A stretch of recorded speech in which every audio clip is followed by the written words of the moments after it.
Hello everybody, welcome back to the channel. I was having an interesting discussion last Sunday on the Type Club live stream and with some of the other typewriter people in the typosphere. The typosphere as we know it, which is sort of the online presence of typewriter aficionados on the internet, has been around for probably 15 years or so. And most of us who were early in on the typosphere really came into typewriters first because we liked collecting them.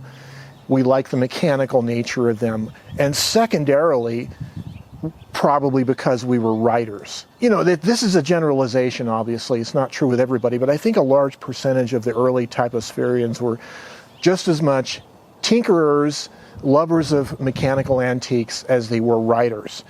And so for many of us early on in the typosphere, collecting came before writing. And since the typosphere, the typewriter presence on the internet, has gravitated away from mainly blogging and more towards social media, and if you don't believe that, go check out the various typewriter groups on Facebook, for instance. They are very plentiful and there's a lot of activity every day compared to bloggers. And yes, I'm a blogger and there are a cadre of faithful typewriter bloggers who continue to blog and new bloggers as well. But a lot of the social media growth of the typewriter on the internet is in these new social media realms like Facebook. And as that has grown, there's a new generation of typewriter adepts or typewriter aficionados for whom writing with a typewriter is the prime motivation, while collecting for the sake of collecting is secondary importance.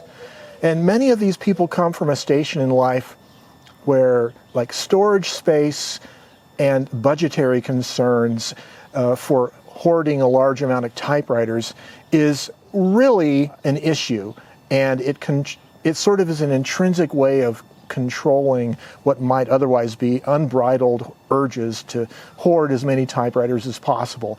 Many of us classic typospherians are sort of mechanical, gadget-oriented mindset first, less motivated as the prime motivator just to write. Hence our prime focus is on the mechanical rather than the literary. But I'd like to talk a little bit about this new crop of typewriter aficionados. And if you remember the way people used to write novels or papers in the 19th century, they would always give them a really long subtitle. Well, here's the really long subtitle to this video. Some things to keep in mind if you want to typewrite rather than hoard. And so there are a few points that I think are relevant to anybody who wants to get into the typewriter hobby today. So these are some things to keep in mind if you're new to typewriters.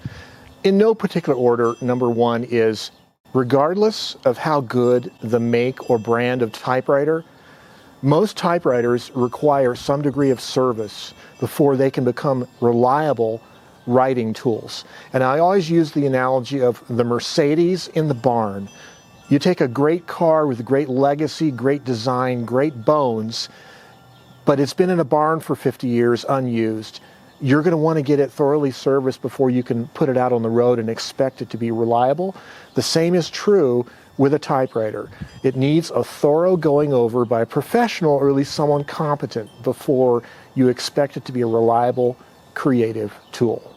The second point relates to whether you should build up a large collection of typewriters or have a few reliable writing tools, and that is, it's wise to spend more money up front on the professional service of a few solid writing machines than hoarding a larger number of initially cheaper machines that will require more long-term maintenance later on. The third point is, as a generalization, which means it's not always true, but in general it can be true, larger machines are better for the serious writer than small portables. They have better bones, better design for hard use, they're designed for the professional. And as a serious writer, you may not take advantage of the portable typewriter. You may not be writing or typing at Starbucks, for instance, more likely handwriting in a journal if you do that.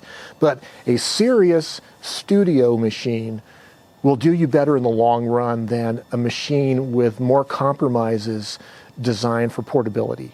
As a typewriter first, in other words, a writer who happens to use a typewriter, your social circle, whether it's Facebook or blogging or whatever, should include at least as many writers and writing-oriented groups as typewriter collectors. Your interest needs to focus more on the writing part, and the reason why is because unchecked, unregulated, hoarding comes naturally. It's sort of programmed into our genetics, our biology. While consistent writing is only possible through disciplined focus. And sometimes these social media groups that are focused on writing can help us, enable us to achieve that disciplined writing. Ask any serious typewriter collector about compulsive collecting behavior, and you'll find out that it is oh so too easy to hoard typewriters. But if you want to be a writer first, you kind of have to surround yourself with people who write. However, in order to find the right tool to create with using a typewriter, sometimes you have to try a bunch of typewriters. The opinions of other people may not help you because your ergonomics, your hands and fingers and arms and just your likes and dislikes are different than everybody else's. You might have to collect some typewriters before you find just the one or two or three that you really like. And so there's nothing wrong with collecting typewriters, but I believe, and this is point 5, we should be an adoption service for typewriters needing a good home. Find them, if you must, to satisfy your craving to collect. We all have that. Fix them, if you can, to satisfy the urge to tinker. And then fling them out into the world for others to use and enjoy to enhance their creative process. Another way of putting this is search them out, service them up, send them on their way. Or if you want to be more alliterative, rescue, repair, return them to active use. Because most of us typewriter collectors have a big, huge surplus of typewriters, more than we really need to create with. And so if you found yourself going down the path of collecting typewriters, but you're really at heart a writer, find the ones that really work for you, get them professionally serviced or competently serviced, and then use them. And then the rest of them that are usable, that you don't quite use as often, by spreading the love out there, spreading the typewriter love, getting them into the hands of other people, you enable the creativity of so many more people out there who can discover typewriters for themselves also. I encourage you, stay creative and have yourselves a great day. Bye-bye for now.